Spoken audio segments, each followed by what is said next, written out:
Максім Гарэцкі. Дзве душы. Раздзел 6. І пачаліся дні балючай рэўнасці, адчаю і смяротнай тугі. Але як быццам зусім забылася на яго. Яна бавіла ўвесь час у паездках з маткаю і князем, то ў Кіславодск, то ў горы, то ў італьянскую калонію. Яго месца каля Алі забраў сабе князь. Гэта было ясна. І нават няня Макасеяў у парку, калі дзеці хацелі гуляць каля лавачкі, дзе сядзеў Абдзіраловіч, вінаватая вяла іх ад яго. На другую за той вечарынку ён не быў запрошаны.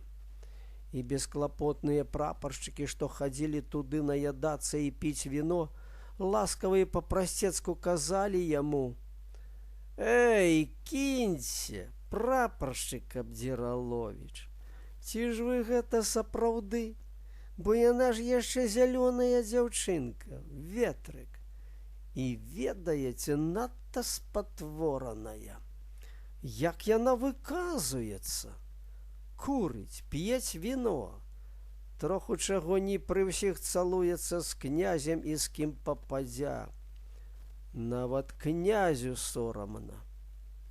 Абдзіраловіч хацеў бы забіць іх за гэткія прыкрыя гутаркі аб яго ідэалу, але толькі наўмысля усміхаўся і пільнаваў, каб як уцячы ад усіх і быць аднаму.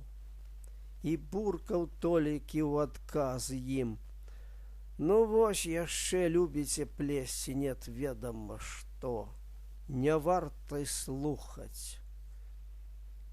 Аднак яны ведалі, што ён мучаецца, вельмі тым уражаліся і ніякай рады даць не маглі. Аднойчы ўранні, надта рана, калі ён змучаны бяссоннаю начою туляўся ў пустым парку і бязмэтна трапіў на вакзал якраз к адходу першага ранняга поезда, яго вочы стыкнуліся там каля касы з няняю Макасеяў з кошыкам у руках. Дзяўчына кінула спуджаным вокам у бок і прамовіла: «Аля тут. Мы паедзем на станцыю Бештау па пірог. Валя сягоння імяніннік». Ён нічога не адказаў і паспяшыў да вагона, дзе стаяла Аля і махала новенькім гнуткім стэкам. З весялосцю, як быццам нічога не здарылася і ўсё добра, прывіталася яна з Абдзіраловічам і пачала апавядаць, як цікаўна з'ездзілі яны учора. Аля у трывозе і запыхаўся і хапаўся скарэй сказаць усё, і дрыжачым голасам прамовіў ён: «Скажыце мне, Аля, што гэта ёсць? Няўжо ўсё скончана? Вы задаліся мэтаю папсаваць мне настрой? Хоць некалькі дзён не бачылі мяне? Слухайце, Ігналік, мне ж не выпадае бегаць за вамі.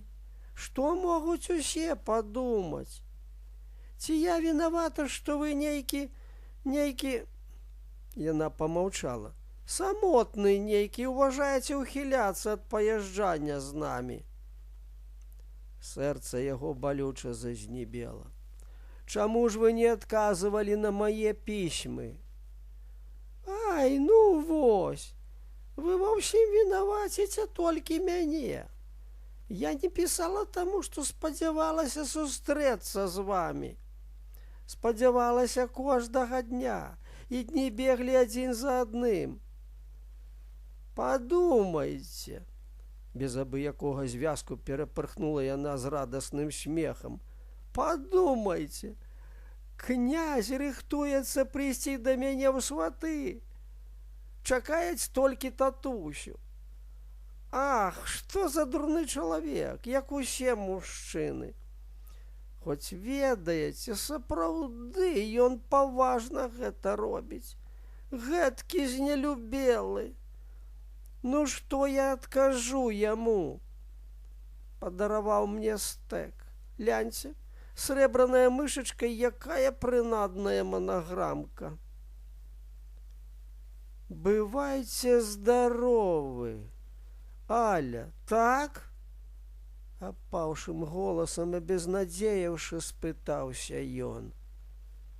Слухайце, Ігналік, калі не хочаце пасварыцца канец канцом, дык пакіньце сваю драматычнасць і злуванне. Чуеце? Паравоз запыхкаў і дзьмухнуў белаю параю. Сірена чыстым, звонкім і зычным голасам прапела ў свежым горным паветры. Яны рассталіся. Доўга стаяў Абдзіраловіч і глядзеў туды, дзе ў лесе хаваўся за дрэвы і кусты ўцякаючы поезд. Яна некалькі разоў, жадаючы пацешыць яго, махнула ручкаю, але скарэй, чымсьці ён усё яшчэ спадзяваўся, схавалася за дзвярмі. Міласлівы пане гаспадару, прашу адкінуць усякія думкі аб маёй дачцэ. І гэтае маё жаданне зусім натуральнае, пры поўным з майго боку няведанні аб тым, хто вы і што вы ў вашым грамадскім стане па-за вайсковаю службаю. Маю надзею, будзе вамі, як афіцэрам, добра споўнена. Макасеева. Прачытаў ён у прынесеным пасля снедання пісьме і зняможна лёг на канапку. Князь прадыктаваў. Аб яго залатой торбе яна добра ведае. Скрыгнуў ён зубамі. А ты, Аля, Аля! Ах, навошта ўсё гэта было? І цяжкі гнёт наваліўся на яго, апанаваў яго. Белы тварык з чорнымі бліскучымі вачмі і курчавымі пасмачкамі, дзявоцкі смех і жарты — гэта быў боль і мука без паратунку. Душа дваілася, адна палова несказанна плакала і жалілася на другую. Нашто яна мучыць яе падманкамі? І калі ён троху выстагнаўся, казала: «Уцячы, уцячы, уцячы».